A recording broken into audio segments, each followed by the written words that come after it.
Kali ini kita akan bahas tentang jenis dan ragam sosial media. Seperti yang kita ketahui, cukup banyak ragam jenis sosial media. Tapi, para ahli akan mengelompokkan menjadi beberapa jenis. Ada dua yang akan kita bahas dalam kelompok besar ini. Yang pertama, menurut Kotrop and Keller, sosial media terbagi menjadi tiga. Yang pertama, online communities and forums. Yang kedua, blogs. Dan yang ketiga, social networks. Sedangkan menurut Kotrop and Hendon, sosial media terbagi menjadi 5. Yang pertama, konten. Kedua, blog and microblog. Ketiga, proyek kolaborasi. Keempat, virtual teamwork. Dan kelima, virtual social work. Dari berbagai macam jenis dan ragam tersebut, mari kita simak penjelasannya seperti berikut. Online communities and forums. A. Definisi. Menurut Ferguson et al. 2004, komunitas online adalah sebuah tempat di mana sekelompok orang berkumpul untuk berbagi sense of community. Sebagaimana orang-orang yang tidak saling mengenal memiliki kesamaan ketertarikan minat di dalam sebuah situs internet yang menawarkan beberapa layanan online, meliputi beberapa akses kepada lingkungan sosial, layanan komunitas informasi resmi, dan layanan e-commerce kepada penghuninya. Komunitas ini merupakan sebuah komunitas maya atau tidak nyata antar pengguna internet di mana proses interaksi mereka melalui media yang ada tanpa bertemu muka secara langsung. Online communities and forums memiliki manfaat. 1. Bebas menyampaikan pendapat. 2. Sosialisasi antar member. 3. Menambah wawasan dengan saling share pengalaman dan pengetahuan. 4. Mengisi waktu luang. Manfaat tersebut menurut dari administrator forum 2013. Online communities and forums juga memiliki fungsi. 1. Menambah ilmu informasi lebih akurat. 2. Membangun jaringan yang kuat dan saling percaya. 3. Bisa mendapat penghasilan tambahan ataupun utama. 4. Bisa menjadi tempat promosi yang efektif. Contohnya adalah Kaskus dan detik.com.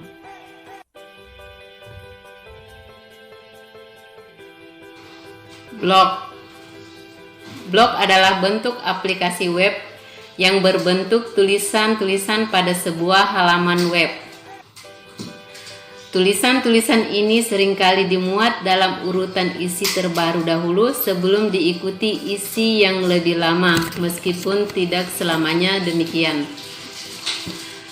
Situs web seperti ini biasanya dapat diakses oleh semua pengguna internet sesuai dengan topik dan tujuan dari si pengguna blog tersebut. Tulisan ini dapat dilihat pada situs Wikipedia. Blog pertama kali dimulai pada tahun 1994 oleh Justin Hall yang membuat jurnal pribadi online dengan nama Links.net. Baru pada tahun 1997, John Berger memperkenalkan istilah weblog yang merupakan gabungan kata web dan blog. Sejarah blog dapat dilihat pada situs Niagara Hoster. Kolaborasi proyek adalah dasar untuk menyatukan dua orang atau lebih dalam organisasi atau tim untuk bekerja sama dengan berbagi pengetahuan, pengalaman, dan keahlian untuk mengembangkan proyek baru. Perangkat lunak kolaborasi proyek harus menawarkan serangkaian alat bantu yang memungkinkan anggota tim menyelesaikan proyek, cepat menemukan informasi yang mereka perlukan, dan yang terpenting, dapat berkomunikasi dan bekerja sama untuk mencapai tujuan bisnis bersama. Elemen-elemen inti dari perangkat lunak proyek kolaborasi adalah email, berbagi dokumen, kalender grup, kolaborasi tim, dan kolaborasi real-time. Manfaat utama kolaborasi: ciptakan ruang kerja, berkolaborasilah dengan tim, dan lacak kemajuan. Laporkan masalah penting dan dapatkan solusi langsung dari para ahli dalam tim dengan forum proyek. Buat keputusan cepat melalui obrolan grup dan hilangkan keputusan untuk saling berkirim banyak email. Berdayakan individu untuk bekerja sama dan memunculkan potensi grup Anda. Fasilitasi komunikasi dan ikatkan pembagian pengetahuan di antara anggota tim. Integrasikan semua pekerjaan Anda untuk memastikan kualitas proyek bagi klien dengan biaya lebih rendah. Proyek kolaborasi. Zoho Project adalah perangkat lunak kolaborasi proyek online Anda. Zoho Project menyediakan serangkaian alat kolaborasi proyek yang membantu anggota tim yang terlibat dalam proyek untuk bersatu, membuat rencana berkolaborasi, dan menyelesaikan pekerjaan lebih cepat. Ini akan membantu Anda menciptakan ruang kerja proyek untuk meningkatkan produktivitas, mengurangi biaya, dan secara drastis meningkatkan upaya kolaboratif di seluruh tim yang terpisah secara geografis. Baik, di sini saya akan mencoba menjelaskan sedikit tentang konten. Media sosial yang memberikan informasi para user dari pengguna situs web ini saling men-share konten-konten media, seperti video, e-book, gambar, dan lain-lain. Contohnya YouTube. YouTube adalah sebuah situs web video sharing, di mana para pengguna dapat memuat, menonton, dan berbagi klip video secara gratis. Tidak beda jauh dengan MySpace dan video, YouTube yang khusus untuk menampilkan video menjadi sosial media untuk mempromosikan klip-klip dari musisi terbaru, film-film baru, dan cerita-cerita seru. Nah, dari penjelasan di atas dapat diartikan kalau YouTube berfungsi juga sebagai media promosi, media informasi, dan media komunitas bagi seseorang.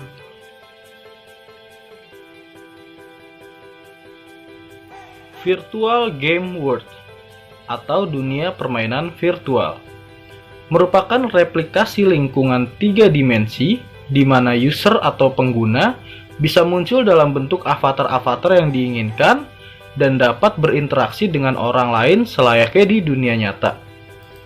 Jenis-jenis daripada Virtual Game World tersendiri dibagi menjadi 8 jenis. Jenis yang pertama adalah RTS atau Real Time Strategy. Adalah jenis peperangan yang biasanya meminta pemain untuk mengatur strategi yang baik dalam memenangkan permainan. Contohnya seperti Dota, Mobile Legends, Arena of Valor, dan lain-lain. Jenis game ini biasa disimpulkan sebagai game MOBA. Dan jenis game yang kedua adalah FPS atau First Person Shooter. Adalah jenis game yang berhubungan dengan tembak-menembak. Contohnya seperti Point Blank, Crossfire, Counter-Strike, dan lain-lain. Jenis yang ketiga adalah RPG atau Role Play Game. Adalah permainan yang memiliki karakter-karakter khayalan yang hanya ada dalam sebuah dongeng. Nah, jenis game RPG ini dibagi menjadi 2, yaitu LARP atau Live Action Role Playing dan MMORPG atau Massively Multiplayer Online Role Play Gaming.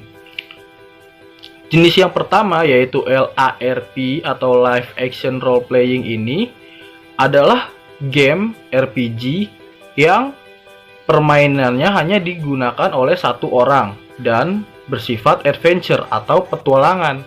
Sedangkan yang MMORPG atau Massively Multiplayer Online Game adalah game yang bisa dimainkan oleh 2 atau lebih dan dimainkan online dan bersifat petualangan. Contoh dari permainan RPG adalah The Lord of the Ring, Final Fantasy, Ragnarok, Narnia, dan lain-lain. Kemudian jenis yang keempat adalah live simulation game. Adalah permainan yang memiliki karakter yang dapat melakukan kegiatan sehari-hari yang biasa dilakukan oleh manusia di dunia nyata. Seperti namanya live simulation game. Game tersebut adalah simulasi dari kehidupan nyata manusia di mana permainannya seorang pengguna harus melakukan aktivitas layaknya manusia normal. Contoh dari permainan ini adalah The Sims, Harvest Moon, dan lain-lain. Kemudian jenis yang kelima adalah Vehicle Simulation. Adalah game yang mengharuskan pemainnya untuk bisa mengoperasikan kendaraan baik darat, air, maupun laut seperti versi aslinya. Contoh dari game ini adalah Underground, Most Wanted, BMX, Downhill, dan lain-lain. Kemudian jenis yang keenam adalah game aksi, di mana jenis game tersebut membutuhkan ketangkasan dari orang yang bermain game ini. Contohnya seperti Div Jam, Smackdown, dan lain-lain. Untuk peringatan, game aksi bukanlah game yang pantas untuk dimainkan oleh anak usia 18 tahun ke bawah. Jenis yang ketujuh adalah game petualangan. Game petualangan ini adalah game yang bersifat adventure di mana pemain harus melewati stage berikutnya dan menghadapi tantangan berikutnya untuk bisa naik level. Dan jenis yang terakhir adalah game aksi petualangan. Game ini adalah gabungan daripada game aksi dan game petualangan di mana permainannya harus melewati tahapan baru, namun kita harus melakukan banyak pertarungan dalam game tersebut. Game ini juga dikategorikan untuk permainan anak yang sudah 18 tahun ke atas. Sekian dan terima kasih.